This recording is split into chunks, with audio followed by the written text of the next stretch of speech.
গ্রামের বিয়েবাড়ি মানেই খাওয়া দাওয়ায় ভরপুর। আর সেই বিয়েবাড়িতে অতিথি হয়ে এসে কি দেখলাম, কি খেলাম, সবকিছুই থাকছে আজকের এই ভিডিওতে। তাই তো যারা জীবনে এরকম বিয়েবাড়ির অনুষ্ঠানের অতিথি হয়েছিলেন তাদের সেই পুরনো স্মৃতি মনে পড়ে যাবে।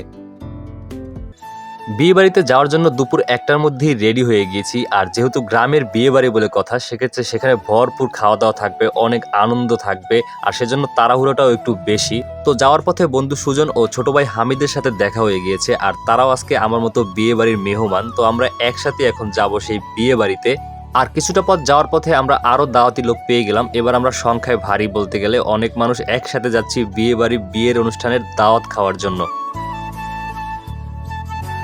যেহেতু বিয়ে বাড়ি যাচ্ছি সেক্ষেত্রে ভরপুর খেতে হবে, আর ভরপুর খাওয়া দাওয়া করে দেখেই আজকে আমার শরীরের এই অবস্থা। যাই হোক, আমরা এখন বিয়ে বাড়ির কাছেই চলে আসছি। তো সামনেই দেখতে পাচ্ছেন যে বিয়ে বাড়ির সেই গেট, আর গেটের ডিজাইনটাও খুবই সুন্দর হয়েছে। তো আমরা আর দেরি করব না, আমরা এখনই চলে যাব সেই ভিতরে। আর ভিতরে যাওয়ার পথে দেখলাম যে আমাদের মতো অনেক মেহমানরা চলে আসছে এখানে দাওয়াত খাওয়ার জন্য। আর আমরা মূলত দাওয়াতই বলে থাকি সবসময়, আপনারা কি বলেন জানি না। এবার আমরা প্যান্ডেলের ভিতরে গিয়ে বসবো। আর ভিতরে আসার পর দেখতে পেলাম যে অলরেডি সকল চেয়ার বুকিং হয়ে গিয়েছে, মানে প্রথম পর্বের লোকজন অলরেডি বসে পড়ছে, এখন কোনো খালি নেই। তো আমাদের মূলত দ্বিতীয় পর্বতে বসতে হবে। যাই হোক, কোনো সমস্যা নেই, আমরা দ্বিতীয় পর্বতেই বসবো, আর ততক্ষণ আমরা এখানে ওয়েট করব। বিয়েবাড়ির খুবই পরিচিত দৃশ্য এটি। আর এখান থেকেই খাবারগুলোকে টেবিলে নেওয়া হয়, আর যারা এই খাবারগুলো নিয়ে থাকে এবং কি খাবারগুলো সার্ভ করে থাকে তাদেরকে আমাদের ভাষায় কাদিমদার বলা হয়ে থাকে। আর এই কাদিমের দায়িত্ব কিন্তু আমি জীবনে অনেক পালন করছি। আর আপনারাও যদি কোনো এক সময় এরকম দায়িত্ব পালন করে থাকেন তাহলে কিন্তু অবশ্যই কমেন্টে জানিয়ে দেবেন। সামনেই পাঞ্জাবি পরা যাকে দেখছেন তিনি কিন্তু আমার বাবা যান, আর আমার বাবা আমাকে রেখে একা একা খাচ্ছে কিভাবে দেখেন। আর এদিকে আমার মিতা শাহিন ভাইও খাওয়া শুরু করে দিয়েছে। আর যেহেতু সবাই খাওয়া দাওয়া করছে সেক্ষেত্রে আমি এখন ওয়েটিং জোনে চলে আসলাম, আর এখানে এসে একটু বসে অপেক্ষা করব। আর পাশেই বরপক্ষের জন্য আলাদা প্যান্ডেল করা হয়েছে, আর এই প্যান্ডেলের ডেকোরেশনটাও খুবই সুন্দর হয়েছে। আর অলরেডি বরপক্ষের মেহমানরাও চলে আসছে, আর এখনই তাদের জন্য খাবার চলে আসবে। আর এদিকে আমার ছোট ভাই সোহেল অলরেডি ফটোশুট করতেছে, আর সে কিন্তু ফটোশুটে খুবই ভালো। সামনেই দেখতে পাচ্ছেন বর বসে রয়েছে, আর এই সময়টা বরের কাছে কিরকম লাগে এটা হয়তো যারা এরকম সময় পার করে আসছেন তারা অবশ্যই ভালো করে জানবেন।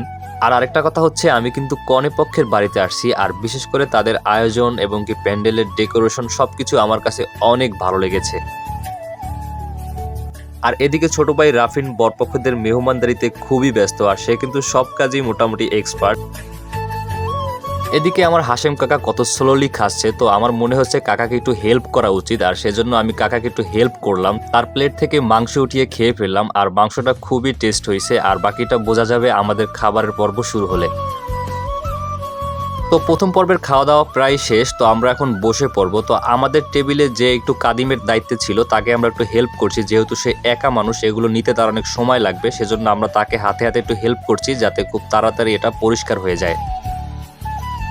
এবার আমি, সিনান, সুজন ও আব্দুল হামিদ আমরা একসাথেই বসে পড়ছি, আর সামনেই রয়েছে আমার প্রিয় স্যার ফারুক স্যার, এছাড়াও আমার বড় ভাই আব্দুল হাসিব ভাইও রয়েছে, আর নিহানও রয়েছে। তো সবাই একসাথে বসছি, আর সবাই এখন খাওয়া দাওয়া নিয়ে খুবই ব্যস্ত। এদিকে আমার বন্ধু সুজন খাওয়ার সময় একটু কথা খুবই কম বলে, কারণ তার মুখ তখন খাবার কাজে একটু ব্যস্ত থাকে। আর বিশেষ করে খাবারটা কিন্তু অনেক ভালো হয়েছে, গরু, খাসির মাংস সবকিছুই অনেক ভালো ছিল, খুব ভালোভাবেই আমরা খাচ্ছি কারণ অনেক টেস্ট হয়েছিল। এদিকে নিহান খুবই স্লোলি খাচ্ছে, আসলে ও ছোট মানুষ সেজন্য সে আস্তে আস্তে খাচ্ছে। আর তার পাশে আমার বড় ভাই আব্দুল হাসিব ভাই, সে কিভাবে খাচ্ছে সেটা আমি বলতে চাই না।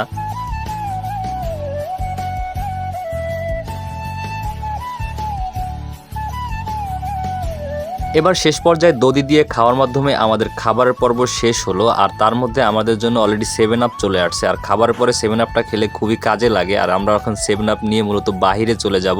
আর বাহিরে হাত ধোয়ার ব্যবস্থাটাও খুব ভালো ছিল। আর হাত ধোয়া শেষ হয়ে এখন রওনা করছি বাড়ির দিকে, আর বাড়িতে গিয়ে ছিনার টান করে ঘুমিয়ে থাকবো। তো বন্ধুরা, আজকের এই ভিডিওটি আপনাদের কাছে কেমন লেগেছে অবশ্যই জানিয়ে দেবেন কমেন্টে, আর সেই সাথে ভিডিওটি শেয়ার করে দিবেন অন্য সকলের মাঝে।